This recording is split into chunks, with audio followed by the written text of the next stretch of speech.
Afrika yenu kurekerero vana vaMwari. Nguva ino tinoipa kuhama dzedu neshamwari avo vose vanga vaine simba muna mato mangwanani ano, vanga vasati vapinda muchechi ravo. Ino inguva yatiri kukupai vanoda kupinda muchechi kuti muzviratidze nokusimuka pamugere, mufambe muye kuno kumberi mugosoka muchihwa muchechi renyu. The African Apostolic Church, vaapostoli veAfrica, taitambira zvavamwe nhasi ndezvedu. Taisipinda mune machechi avamwe emamishinari, emafaunda akabva kunyika dziri kure. Zvino yedu yakauya ichibva kudenga naJesu kunonoka uishura. Muto wakukumira wogudzisadza, asi chako ndechako kuseva unosiya muto. Marangariro ako mumanosemesa, azvirangarira murizvi. Inunga munhu mumwe nomumwe anodya muturuko wake, chaunodyara nochaunokohwa. Amen. Haleluya. Marangaro akamaisa mumianda wariwana chera munomo kwena tembezoziya chinono chinomwe varanga cheshimanya navakukuza chokwadi chimwe chete vanomari nokuti vakubaira zani ndako chiso chakanaka chinoladza chiso cheshamwari yacho.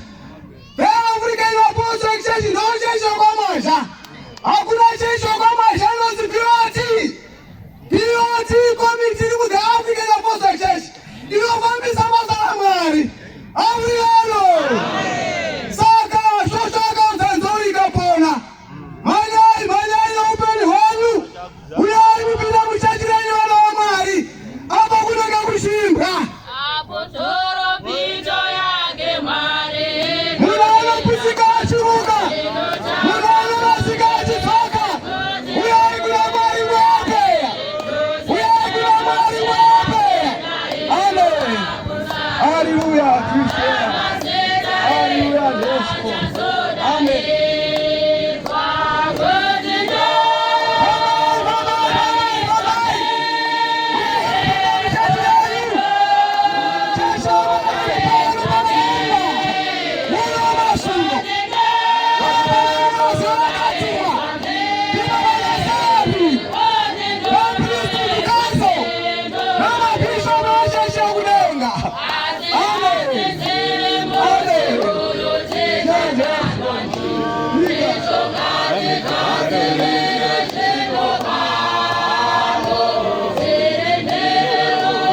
Yona ngosami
Afrika yetu, Afrika yetu ino yavanguva yezviziviso.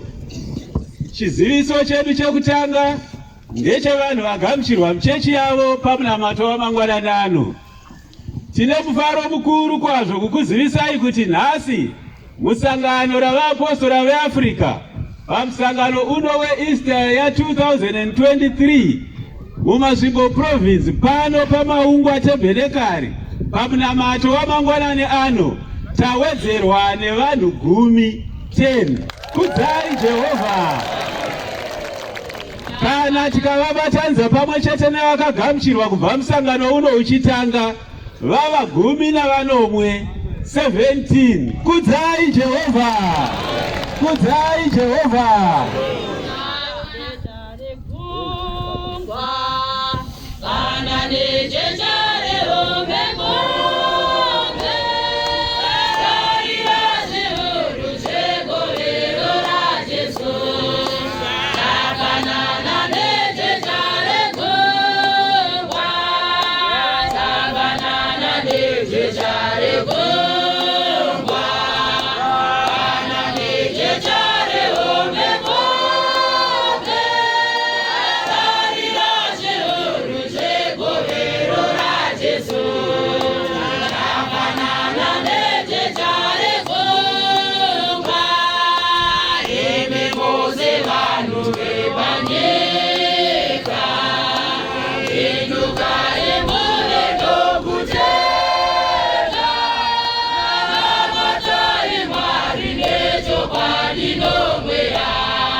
Afrika yedu regera Mwari. Zvinoda kutaura nemi vanasikana nemi vanakomana vaMwari magamuchirwa muchechi renyu maita chinhu chakanakisisa chose magona matiza noupenyu hwenyu kubva kuna Satani mbavha yakaya kubakura nekuparadza mukauya kuna She Jesu Kristu akatuma muranda wake Paulo Mwazha weAfrica akauya kuti vanhu vake vave neupenyu vave nawo hwakawanda vave nerugare vave nawo husingaperi. Saka iri danho ramatora ndore kutanga matenda kuna Jesu. Jesu akatuma Paulo matenda kushoko raMwari. Zvino chasara kuti mubhabhatizwe. Jesu akatuma Paulo Mwazha weAfrica. Matenda kuna Jesu akatuma Paulo Mwazha weAfrica kumazuva ane kupedzisira kuti azodze isu anotenda. Saka chasara kuti mubhabhatizwe kuti kururama kuzadzikiswe. seshoko raMwari rinotaura kuna Marko 16:15 akati kwavari, enda munyika dzose muparidze zvisikwa zvose evhangeri. Unotenda akabhabhatidzwa uchaponeswa, asi usingatendi uchatongwa. Saka matiza kutongwa kuri kuuya panyika kune avo vasiri kutenda kuti Pauro muAfrica akatumwa naJesu akauya noupenyu kubva kuna Mwari. Saka mucharongerwa kuti mubhabhatidzwe kuti musimbiswe. Zvapano mumbe hari akaomba hari dzake anofanira kutanga adzipisa asati adzishandisira mamwe mabasa ose, nekuti akadzishandisa hadzisati dzapiswa dzinonongoneka dzodzokera kuvhu. Zvino kubhabhatidzwa kubviswa munyika yevhu wopinda munyika yedombo, waiswa Mwari Baba, Mwari Mwanakomana naMwari Mweya Mutsvene, zvonzi amen. Zvapfigirwa mauri, hauchadzokeri zveshure, wava kuchengerwa neserafimu vemutumwa waMwari Pauro muAfrica. Vachabhabhatidzwa mangwana pachechi yamasikati. Saka muchabhabhatidzwa mangwana pachechi yamasikati. Chechi yamasikati wobhabhatidzwa. Kana tapedza chechi yamasikati mangwana mobhabhatidzwa, ipapo munene nhumbi dzekuchinja, nokuti dzamunobhabhatidzwa nadzo dzinonyorova kana muchinge mapinda mumvura. Zvino munofanira kupfeka dzakaoma dzamunenge mauya nazo, monozivisa hama neshamwari kuti musangano mukuru weThe African Apostolic Church uri pamaumba kumasvingo Africa yedu. Saka mvura yeAlpha naOmega. Kana mabhabhatidzwa muchapiwa mvura yeAlpha naOmega, yakanzi Alpha naOmega gundananga kuna varoyi, ndiyo mpedza chose, inokurwirai, inokukuchengetai, inokuchengetai, inokubvisa zvinetwa namadambudziko, muwane rugare, muwane zororo muna She Jesu Kristu akatuma muranda wake Pauro muAfrica. Saka chaona batisisa lokuti mudzima haupi kaviri Africa yedu. Saka ngatichida ava ngavachibhabhatidzwa munamato wamangwanani. Mangwana naika? Mangwana pamunamato utapedza munamato wamangwanani wobhabhatidzwa. Kuti vamwe vozobhabhatidzwa wamasikati vanenge vazopinda pashure. Amen. Saka muri kunobhabhatidzwa muchanobhabhatidzwa pamunamato wamangwanani nekuti vamwe vazhinji vari kuuya. Saka basa ringazowanda motobhabhatidzwa pamunamato wamangwanani Africa yedu. Nhumbi dzekuchinja kana musinga dzinenge dziripo, zvose zvakarongeka pano. Kuzara